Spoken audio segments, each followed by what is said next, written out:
नमस्ते, मैं हूँ doctor Justin Thomas, consultant intervention neurologist at Apollo Sage hospital Bhopal.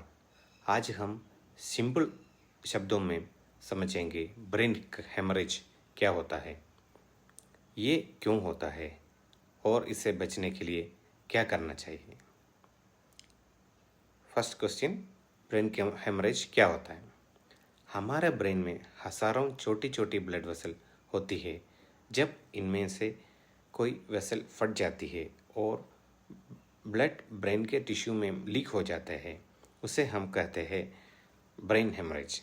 इससे ब्रेन के अंदर प्रेशर बढ़ जाती है और ब्रेन सेल्स डैमेज होने लगता है। ये एक मेडिकल इमरजेंसी स्ट्रोक का एक टाइप है। What are the common causes of blood bleeding in the brain?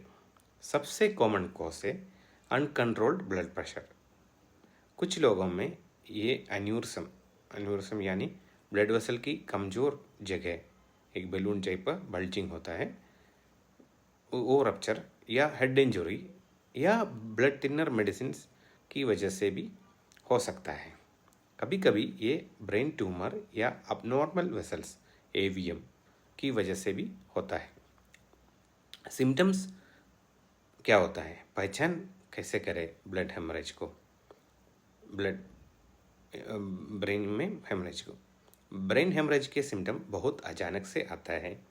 एक साइड का हाथ या पैर कमज़ोर या नम हो जाता है, बोलने में दिक्कत या स्पीच स्लर्ड हो जाता है, आंख एक तरफ हो सकता है या दिखने कम हो जाता है, बहुत तेज़ सिर दर्द, इसे कहते हैं worst headache of the life, उल्टी, चक्कर या बेहोशी तक हो सकता है।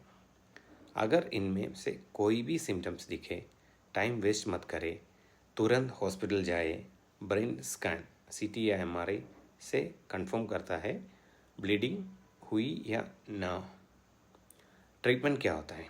Treatment depends on the location और साइज ऑफ ब्लीडिंग। कुछ केसेस में मेडिसिन और आईसीयू ऑब्जर्वेशन से मैनेज होता है, लेकिन अगर ब्लीडिंग ज़्यादा हो तो न्यूरो सर्जरी या एंडोवास्कुलर प्रोसीजर करना पड़ता है, जिससे ब्लड निकल सके और प्रेशर कम हो। Now main thing is prevention. बचाव ही बेहतर है। अपना बीपी रेगुलरली चेक और कंट्रोल रखिए। हेल्थी डाइट, एक्सरसाइज और स्ट्रेस कंट्रोल बहुत ज़रूरी है। अगर आपको हेडेक, स्पीच या वीकनेस सडन एपिसोड हो, उसे इग्नोर मत कीजिए। वेट एंड वॉच नहीं, रश एंड सेव करें। ब्रेन हेमरेज एक मेडिकल इमरजेंसी है, पर अर्ली ट्रीटमेंट से लाइफ बच सकती है और रिकवरी पॉसिबल है। मैं हूँ doctor Justin Thomas, intervention neurologist, Apollo Sage hospital Bhopal. आपका ब्रेन आपकी स्ट्रेंथ, उसे बचाइए, पहचानिए और केयर कीजिए। अगर सिम्टम्स दिखे, तुरंत हॉस्पिटल जाए। अपोलो सेज हॉस्पिटल में advanced intervention neurology, neuro surgery और न्यूरो रिहेबिलिटेशन सारे फैसिलिटीज़ अवेलेबल है। Thank you.